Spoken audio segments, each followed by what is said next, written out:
नमस्कार, मी आविष्कार चाबुकस्वर मराठी बॉक्स ऑफिसमध्ये तुम्हा सगळ्यांचं स्वागत आहे. वीण दोघातलीही तुटेना ही मालिका लवकरच प्रेक्षकांच्या भेटीला येते आणि त्याच निमित्ताने माझ्यासोबत आहेत सुबोध भावे आणि तेजश्री प्रधान. कसे आहात तुम्ही?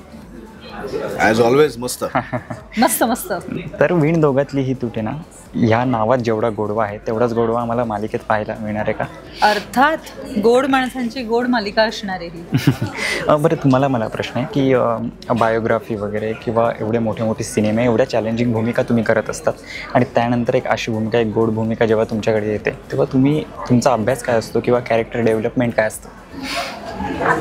माझा अभ्यास सोपा असतो, कारण लेखक सगळा अभ्यास करतो, त्याच्यावर दिग्दर्शक सगळा अभ्यास करतो आणि त्यांचा अभ्यास करून झाला की त्यांनी सोडवलेला पेपर आम्हाला फक्त कॉपी करायला देतात. आम्हाला तेवढंच करायचं आहे. आता तेही जर आम्ही नाही करू शकलो तर मग खरं तर आम्ही कामच बंद केलं पाहिजे. तर आम्हाला कॉपी करणं चांगलं जमतं असं वाटतंय. तुला प्रश्न आहे की आधीच झी मराठीवरची आम्ही मालिका तुझी बघत आलेलो, त्यात तू काही ह्या श्री असं म्हणत होतीस, ते तोच साधेपणा आम्हाला कुठेतरी या प्रोमोमध्ये दिसतोय. तर काही साम्य आहे का? हो, म्हणजे मला वाटतं प्रत्येक एक हिरोईन ही दुसऱ्या हिरोईन, तिसरी हिरोईन, चौथी हिरोईन ह्यांच्यामध्ये साम्य असतंच. कारण मुळात तो सोल खूप सिमिलर आपण दाखवत असतो, प्युअर छान दाखवत असतो. सो साम्य तर असणार आहे तसं बघायला गेलं तर. आणि बघायला गेलं तर नाही, त्याच्यामध्ये काहीतरी छोटे सूक्ष्म वेगळेपणाही तुम्हाला बघायला मिळणार आहे त्याच्यात. ओके, तुम्हाला मी विचारतो की आजकाल म्हणजे तुम्ही सोशल मीडियावर पण ॲक्टिव्ह आहात. आजकाल कलाकारांना ट्रोल करण्याची एक वेगळी पद्धत सोशल मीडियावर जास्त आली. तर कधी क्रिटिसिझम जर झालं तर तुम्ही त्याला कसं पाहता? छान वाटतं मला.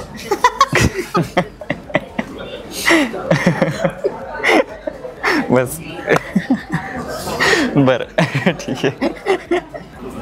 तुम्ही आधी चित्रपटही केलेला सोबत #तदेव लग्न, त्यानंतर तुम्ही मालिकेत पुन्हा एकत्र आहात. तुमच्या दोघांचे केमिस्ट्रीबद्दल काय सांगाल? मज्जा येते मला काम करायला. पण इन जनरलच मी असं सांगेन की दोन कलाकार, सिन्सिअर ॲक्टर, सशक्त कलाकार जेव्हा एकत्र येतात आणि त्यांचं काम हे खूप मनापासून करतात, त्यांची कॉपी योग्य पद्धतीने, करेक्ट पद्धतीने करतात, तेव्हा ती केमिस्ट्री दिसतेच. कारण ती लिखाणात आलेलीच असते आणि ती दाखवणं हे हिरो हिरोईनचं कर्तव्य असतं. त्यामुळे हो, आमची केमिस्ट्री गेल्या सिनेमातही छान दिसली आणि ह्या प्रोजेक्टमध्ये पण ती छानच दिसणार आहे. सर, तुम्ही काय सांगाल तदेव लग्न? मला असं वाटतं ॲक्टरची केमिस्ट्री तेव्हा चांगली दिसते जेव्हा त्यांच्यामध्ये कुठलीही हँगअप्स नसतात, म्हणजे काही रिझर्वेशन्स नसतात आणि जेव्हा ते पूर्णपणे त्या स्क्रिप्टला, त्याच्या डायरेक्टरला सरेंडर करतात ना, तेव्हा ती केमिस्ट्री आपोआप वर्क होते. जेव्हा ते तेरे साडी मेरे साडी से सफेद केसी या झोनमध्ये येतात ना, मग ती कुठलीच केमिस्ट्री कधीच वर्क होऊ शकत नाही. आणि जसा खऱ्या आयुष्यातला संसार आहे नवरा बायकोंचा, तसा हा कॅमेरासमोरचा दोन अभिनेत्यांचा संसार आहे. तो त्यांना चांगलाच करायचा आहे. त्यांचं कितीही एकमेकांना, त्यांची मतं, त्यांचं वागणं, त्यांचं काहीही पडद्याबाहेरचं एखादी गोष्ट नाही पटली तरी पडद्यावरचा त्या दोघांचा संसार हा चांगलाच असला पाहिजे. त्यामुळे त्या सगळ्या गोष्टी ॲडजस्ट करून इथे तुम्ही डायरेक्टरला, स्क्रिप्टला, रायटरला सरेंडर होऊनच तुम्हाला काम करायला लागतं. तेव्हाच तुमचा कॅमेराच्या समोरचा संसार चांगला होतो, व्यक्तिरेखांचा. आणि मला असं वाटतं की तशी करण्याची आम्हाला गरज नाही आली कधी, कारण तीही तितक्याच पूर्णपणे समर्पण भावनेने काम करणारी मुलगी आहे. मीही त्याच भावनेने काम करणारा मुलगा आहे. त्याच्यामुळे एकदा तसं असलं की तुमची केमिस्ट्री आपोआप खुलून येतेच.